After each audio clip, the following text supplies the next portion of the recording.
Quit my job, I moved out of my apartment, moved all my stuff to my parents' house on like a Wednesday, and on the Friday I was flying out of Brisbane airport to come over to Fiji. Looking back now, it was the greatest decision that I could make. There's been a lot of sacrifices and days where I'm like, am I meant to be here? But with all the memories and friends and learnings and self-development that I've been able to go through myself, I wouldn't have changed any of my decisions. My name is Siteri Rasolea. I'm 27 years old. I'm originally born and bred in Brisbane, Australia. My paternal links are from Naivudini Naitasiri and my maternal links are from Vodi Nanzi. My biggest role models growing up was my dad and my brother. My dad moved over to Australia to play rugby, which then me and my siblings were born. I'm the youngest of three. So then growing up, I always used to tag along with my mum to my brother's rugby games and trainings. Used to love it. Used to be on the sideline, passing the ball around, kicking the ball. And then in primary school, I had started in touch rugby, and I enjoyed that. And then one day, like with my brothers and stuff, he was like, oh, you know, like, take me out doing training, and sometimes when he'd finish his training, like we'd do extras and kick the ball and stuff.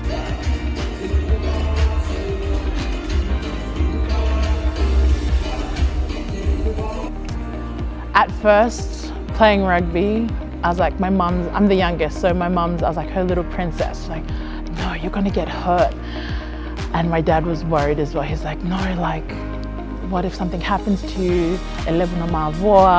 Like you might get injured. Like I've played rugby all my life. Like something might happen to you. No, just stick to netball. And then my dad came and watched one of my games with my brother and my sister-in-law. And after the game, he's like, yeah, rugby's for you. He's like, you bullied those girls on the field. And he turned to my mom and he's like, Senna, she's gonna be okay. She's strong.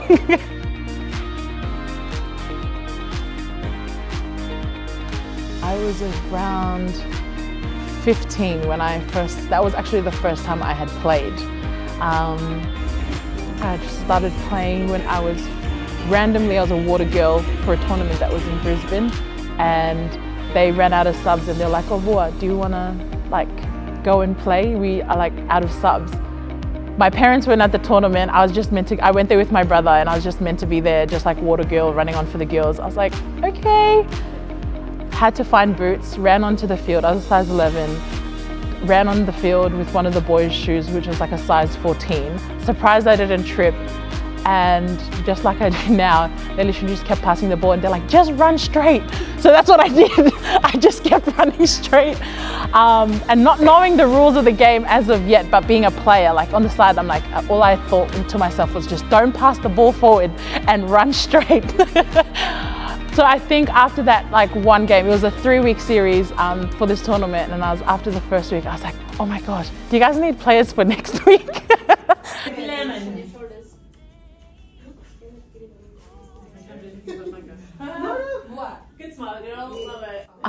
When I first had started playing what was the Super W now, it used to just be like a nationals tournament that would normally be held around Australia.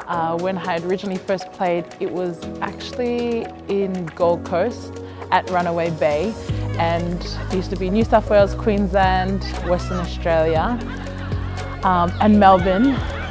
And we used to just play over like 2.5, like 3 days of 15s rugby with like 20-minute halves.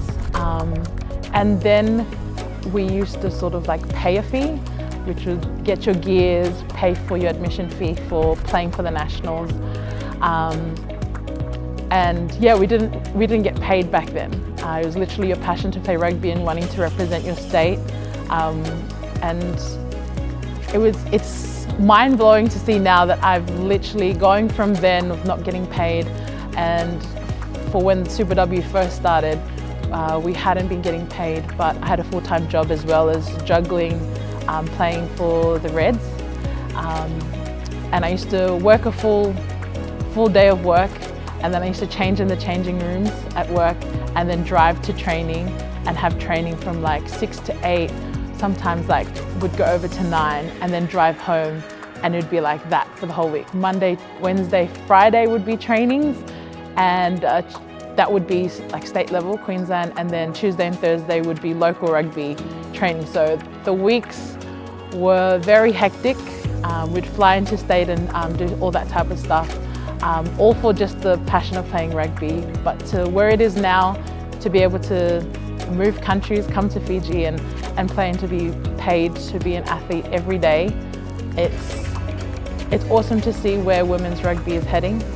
Still got a long way to go, but I'm just super keen for the next generation to be able to soak up all the great efforts of everyone that's come before them.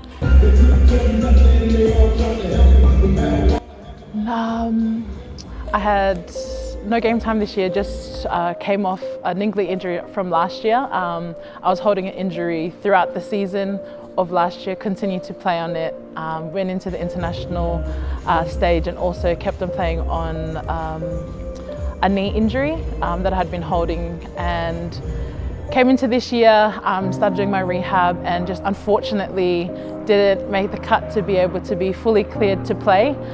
Still had a bit of pain in it, but it was hard to watch on the sidelines, but I'm the biggest hype girl and biggest fan girl of the girls, and I knew every time that they were off to go play a game in Australia or here in Fiji, that they would go out there and play for everyone who didn't get the chance to put on the jersey that weekend. One from Arama, but what about the hands here?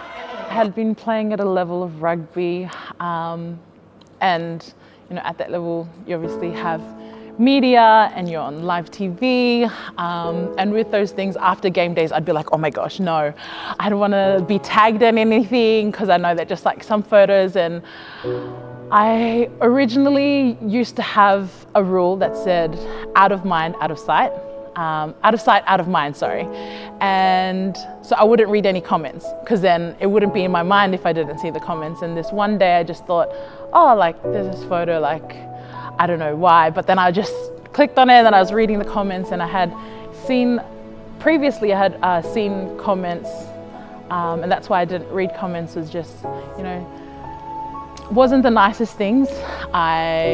Always growing up, I was always larger than everyone, I was always taller, always thicker, and I always had frizzy hair. So I just never, being in Australia, I always stood out wherever I went. And I think for myself, it just got to the point where I was so down about something that I loved so much, that I was like on this level of this stage, and people would just had access to like photos and commenting things. And I think it got to the point where I was just like, oh, maybe I should just step away and not play rugby, because then there won't be any photos or there won't be live footage of me playing, and I won't have negative comments. So I had a year off rugby, and it got to a realization where I was like, I love rugby because I love rugby, and it's something that connects my family, and I didn't want someone's comment to stop me from doing what I love, and a God-given talent that God gave me. And I thought, I never had a role model really that was my size, my height, heritage, look like me. And if I could just help either one little girl or one little boy to see me and be like, she's not what you would say an athletic build, but she can play at that level, and I want to be like her, or I want to try and chase my dreams, whether that be in sport or in anything at all. I thought, I love rugby, it's what makes me happy. I can't stop what I love just because a few people will say nasty comments about me. So I decided that even though people always have an opinion about you, just doing what makes your heart happy and doing what you love. Because if you wait around and listen to what everyone else says, you won't really live your life. And I'm grateful for the opportunities that have led since then, coming back to the field. And I think if it was one word of advice, it would be to do what makes your heart happy and what is on your heart and what you're really passionate about.